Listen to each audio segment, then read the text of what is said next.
Hello and welcome to another anime lore and theory video, and today, in the second part of my little two-part series about a more sensible elf king, I will speculate a bit about how an alliance between the theocracy of Slayn and the elf king could have played out in the long term, and how this very unity could have become a serious threat to Ainz Ooal Gown and the entirety of the Great Tomb of Nezarec. But before we're going to take a closer look at all of this, let me quickly thank my Patreons for supporting this channel, and say my thanks to all users of the YouTube thanks function for making one-time donations. And with that said, let's dive into the topic at hand.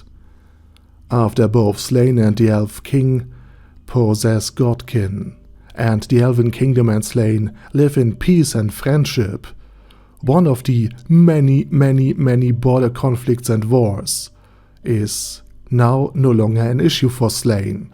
And I think the Slayn theocracy would divert the war resources originally intended for the Elf Kingdom to the Hills of Rebellion instead.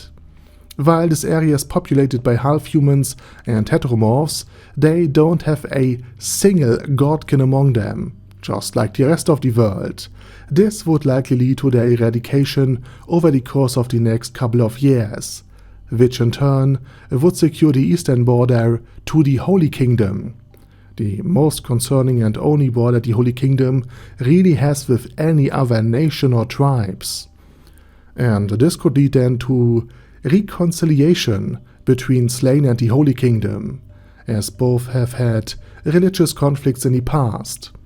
But if the godkins of Slayn can provide some really great arguments that their interpretation of faith is actually correct, by simply eradicating the demi-humans of the Rebellion Hills and therefore securing the border of the Holy Kingdom, then perhaps a few problematic aspects of their religious teachings could be reinterpreted in favor of a mutual understanding between both nations.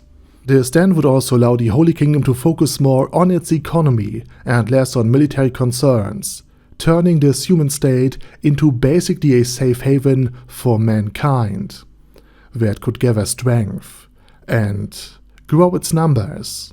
In the meantime, Dicam Hugin, with the help of Slayn, would gradually awaken his many children born to him thanks to his wife, or perhaps wives, and power level them, as he has already tried but failed with his other thousands of children in the canon timeline.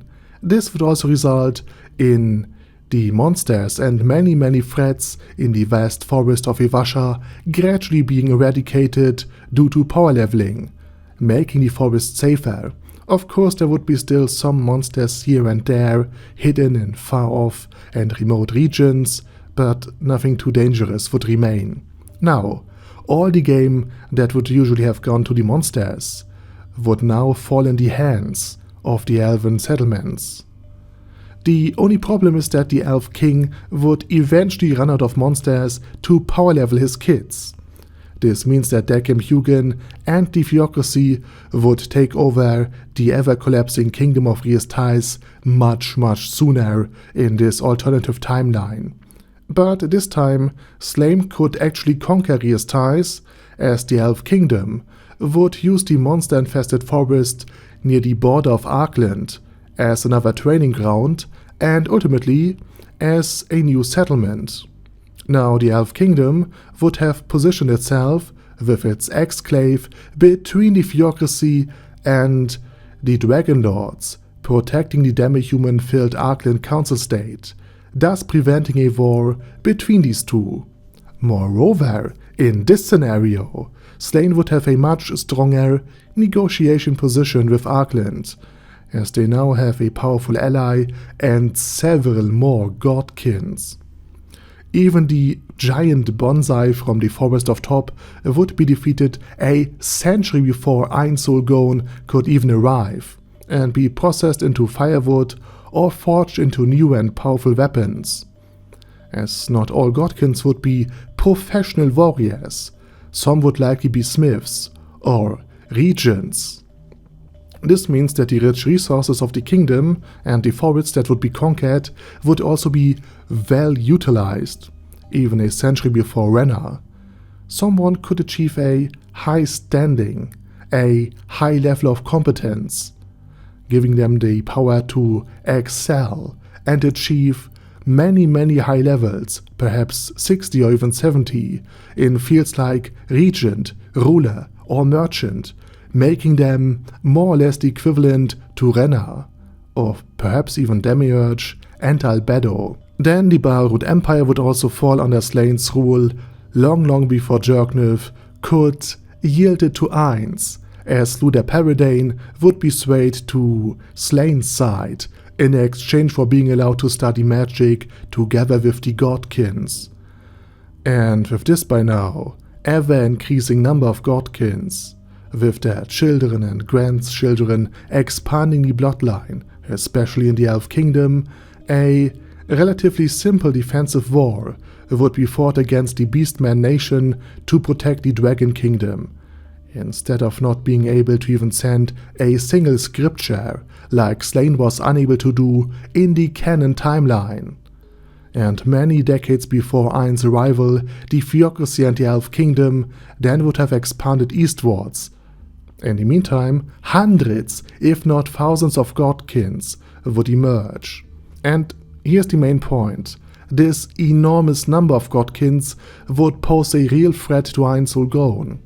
While they might be just around level 60 or 70, perhaps some reaching barely the level of 80, their sheer numbers would make them extremely dangerous. And in this timeline, Zesshi wouldn't be the tragic only child of the Elf King that actually had power, but one of many fortunate and perhaps happy children of Decem Hugin, and she wouldn't be obligated to protect the player's artifacts within Slane. She would be capable of facing many other opponents instead, especially if Slane has become so powerful that even the remaining Dragon Lords no longer pose a threat. Therefore, Zesshi would likely sooner or later reach level 100 due to the constant fighting against more or less worthy opponents, making her similarly strong to Ainz Ooal Gown himself. This could potentially lead to Ainz Ooal Gown being overwhelmed if he were to inadvertently harm Slane, or simply because he's an undead. Imagine if he perhaps runs into 10 godkins who can see straight to his mom in disguise. So this would likely not something that even he, with all of his power and his still unused world-class item, is able to win.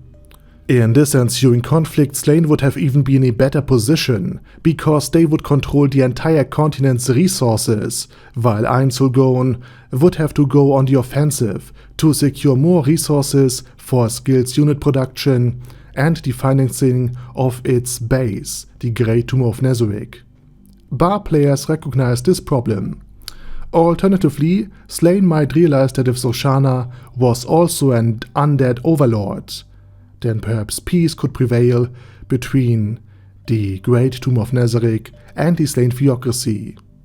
If not, I still think that Nezarick would ultimately win a conflict between an empowered Slane theocracy and an empowered Elf Kingdom with hundreds if not thousands of godkins at their disposal, but it would be a very hard-fought war instead.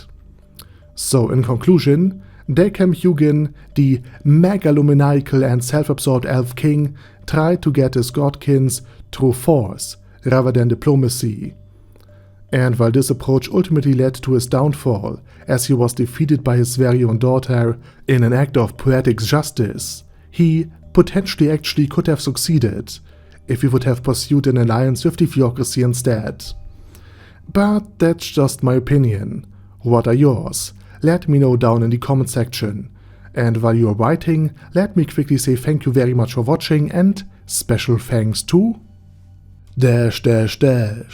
Arder Daddy Arder, ASK, Badger Yi, Bad Burrito 316, Beezer, Ben C, Brandon D, Chrissy, Crowley 0221, Sia, Crystal Prime, Dead Slime, Death is Mercy, Deathless Dragonlord, Demon Xenomorph 1987, Devin Downen, Ding Dong, Dragonlord Placidus Saxophone, Duckwagon, Dunkler Krieger, Dystopia, Dystopia II, Enigmatic Unicorn, Feralchivan, Guy with That Head, Hector Marino, Hoss, Huster, Jacob G, Jana B, Jason, J. Morris, Chromius, Kyle R, Lee K. Long, Legendarius, Lelouch Britannia with a Mustache,